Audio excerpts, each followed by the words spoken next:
नमस्कार, capital TV का खास शो राहुल का अग्निपथ देख रहे हैं आप। मैं हूं आपके साथ पूजा। अब राहुल गांधी की मोदी सर ने मानहानि मामले में असली परीक्षा 13 अप्रैल को होगी। आज राहुल गांधी अपनी बहन प्रियंका गांधी और कांग्रेस पार्टी के नेताओं कार्यकर्ताओं के साथ या यूं कहे पूरे लाव लश्कर के साथ सूरत कोर्ट पहुंचे थे। इमोशनल कार्ड खेलने की पूरी कोशिश की गई, पर कोर्ट से राहुल गांधी को कोई राहत नहीं मिली, बल्कि नई तारीख नई आफत बनकर आई। राहुल गांधी ने आज कोर्ट से अपनी 2 साल की सजा को निलंबित करने की मांग की। इस पर कोर्ट ने कहा, दूसरे पक्ष को सुने बिना ऐसा आदेश पारित नहीं कर सकते, जिसको लेकर शिकायतकर्ता को 10 अप्रैल तक जवाब देने के लिए नोटिस जारी किया गया और फिर मामले की सुनवाई के लिए 13 तारीख तय कर दी गई।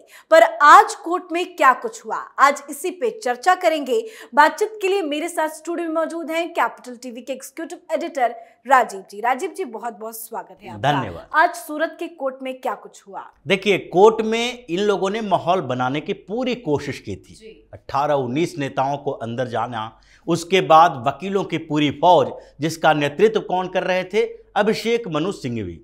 अभिषेक मनु सिंघवी ने पूरे के पूरे वकीलों का एक टीम बना रखी थी, जिसको ऑब्जर्व कर रहे थे। और चूंकि वो सुप्रीम कोर्ट के इतने बड़े वकील हैं, तो खुद सेशन कोर्ट में जाके दलील देना अपने आप के लिए तौहीन ही समझ रहे हैं। इसलिए उन्होंने दूसरे वकील को सामने कर दिया और इन लोगों ने 2 पिटीशन दायर किए कि अगर इस मामले पर अभी स्टे नहीं लगाया गया तो रेगुलर बेल हमें दे दी जानी चाहिए, ताकि अगर 30 दिन का टाइमलाइन खत्म हो गया तो फिर राहुल गांधी सीधे जेल के अंदर होंगे।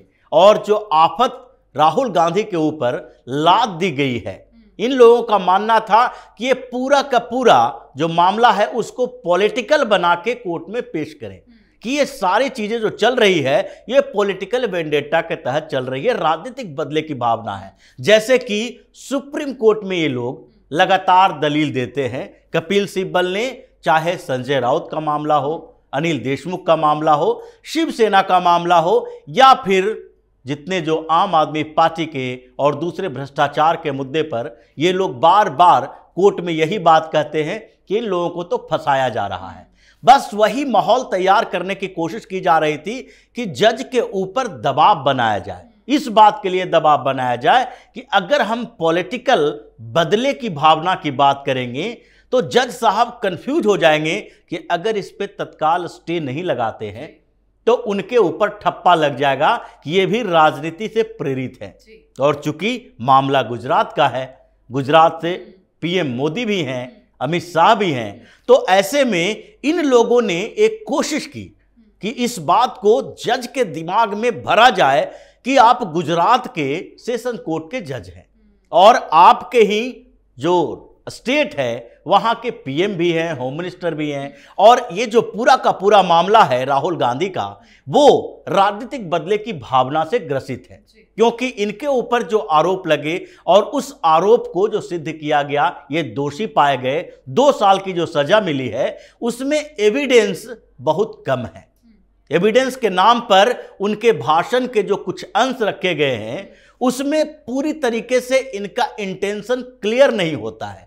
अगर पूरे फ्लो को देखेंगे तो पता चलेगा कि इनके कहने का मतलब सिर्फ प्रधानमंत्री नरेंद्र मोदी से था, लेकिन जो उसमें दिखाया गया है वो उस अंश को दिखाया गया है जिसमें ये कहते नजर आ रहे हैं नीरव मोदी, ललित मोदी, और जो सारे चोर होते हैं उनका सरनेम मोदी क्यों होता है। जब ये शब्द है उसमें, तो उसके बाद आप ये कैसे कह सकते हैं कि आपने जो लाइन बोला है कि सारे चोर जो हैं भगोड़े हैं, उसका सरनेम मोदी क्यों होता है? इसका मतलब तो आप मोदी कम्युनिटी के ऊपर हमला कर रहे हैं कि जितने के जितने मोदी सरनेम वाले लोग हैं वो चोर हैं, लुटेरे हैं। तो ये जो कोशिश की जा रही थी इनको बताने की, जज के दिमाग में भरने की, कि ये मोदी का मतलब सिर्फ प्रधानमंत्री नरेंद्र मोदी से था, मोदी कम्युनिटी से नहीं था, जिसको वहां पर जो जुडिशियल मजिस्ट्रेट के कोर्ट में जो पेश किया गया है वो गलत तरीके से पेश किया गया, इसलिए सजा हुई है। सजा का कोई लेना देना नहीं है और इसलिए तत्काल ही इस कन्विक्शन पर स्टे लगा दी जाए और उसके बाद आप दोनों तरफ की दलीलें सुनते रहिए और ये जो दलीलें होगी उसके बाद इस पर फैसला आएगा। लेकिन अभी जो कन्विक्शन है उस पर रोक लगाना जरूरी है। अब इस पूरे मामले को लेकर हालांकि 13 अप्रैल को सुनवाई होगी, पर जब सुनवाई हुई उसके बाद से कांग्रेसियों में कुछ अलग ही उत्साह है जमानत को लेकर कि बेल मिल गया राहुल गांधी को। ऑलरेडी जब पहली सुनवाई हुई थी तो राहुल गांधी को 1 महीने का वक्त दिया गया था, ऑलरेडी वो बेल पे चल रहे हैं, तो उसको कैसे समझा जाए? देखिए, ये मीडिया में और कांग्रेस जो पोषित मीडिया है, जिस तरीके से इस खबर को सामने लाया गया वो कांग्रेस का एजेंडा था, क्योंकि राहुल गांधी को कोई राहत तो नहीं मिली।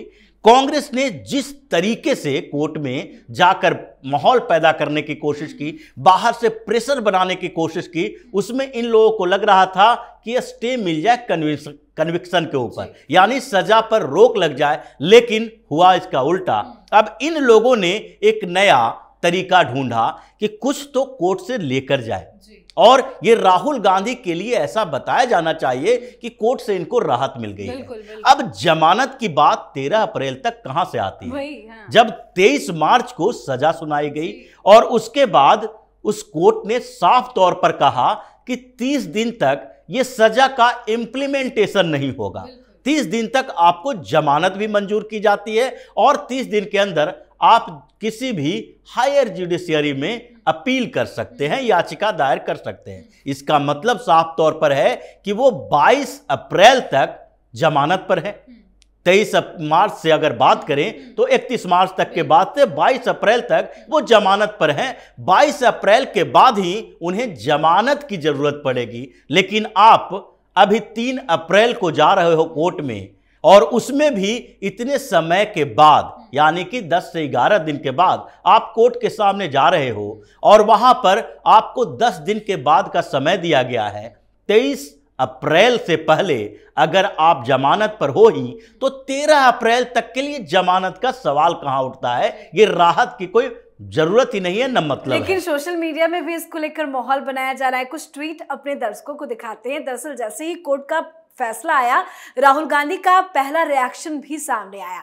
राहुल गांधी ने ट्वीट करते हुए लिखा, ये मित्रकाल के विरुद्ध लोकतंत्र को बचाने की लड़ाई है। इस संघर्ष में सत्य मेरा अस्त्र है और सत्य ही मेरा आसरा। तो इसी ट्वीट को रीट्वीट करते हुए प्रियंका गांधी ने भी लिखा है। उन्होंने लिखा कि सुरमा नहीं विचलित होते, क्षण एक नहीं धीरज खोते, विघ्नों को गले लगाते हैं, कांटों में राह बनाते हैं। तो भाई बहन ने तो मिलके पूरे सोशल मीडिया में ये माहौल बना दिया कि बहुत बड़ी जीत हो गई है। हाँ, ये इनको बनाना ही है, क्योंकि ये जो प्रियंका गांधी और राहुल गांधी बात कर रहे हैं, सत्य की बात करते हैं, विघ्न की बात करते हैं। रामधारी सिंह दिनकर की पंक्तियां लिख लिख कर ये राष्ट्र कवि को अपने साथ जोड़ के, मतलब जिस तरीके का माहौल बनाने की कोशिश कर रहे हैं कि राहुल गांधी एक ऐसे योद्धा हैं जिन्होंने ऐसी कोई बड़ा काम कर दिया, ऐसी बड़ी बात कह दी जिसके कारण उनको सजा मिली है, और उस सजा के खिलाफ ये लड़ रहे हैं। मित्रकाल का समय कहने का मतलब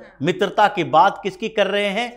ये पीएम मोदी, अडानी, अंबानी की, जो पहले से बात कर रहे हैं। लेकिन ये तो बात है कि अब जो इनके अंदर का डर है वो शब्दों के माध्यम से ढकने की कोशिश ये कर रहे हैं। ये डायरेक्ट बात नहीं करते हैं, और जिस तरीके का डर ये जो केसेस में अपमानजनक बातें कहने के मामलों में सामने आई है, वो पूरा का पूरा विपक्ष इसका गवाह है कि सब डरे हुए हैं। जैसे अरविंद केजरीवाल गुवाहाटी गए, वहां पर बड़ी बड़ी बातें की।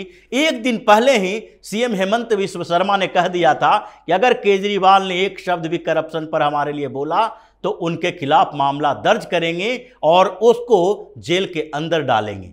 अब अरविंद केजरीवाल जो डरे हुए वहां पहुंचे थे, इन्होंने हेमंत बिस्वा शर्मा के खिलाफ करप्शन की बात नहीं कही, क्योंकि उनके खिलाफ कोई प्रूफ नहीं है इनके पास।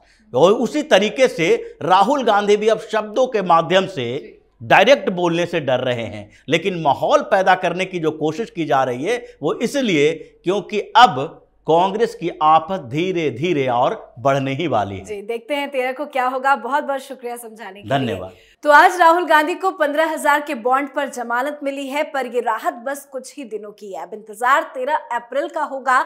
कोर्ट इस मामले में अब अगली सुनवाई 13 अप्रैल को करेगा। तो देखना होगा 13 अप्रैल को राहुल गांधी के समर्थन में फैसला आता है या राहुल गांधी को बड़ा झटका लगता है। आज के हमारे शो में फिलहाल इतना ही। देखते रहिए कैपिटल टीवी। नमस्कार।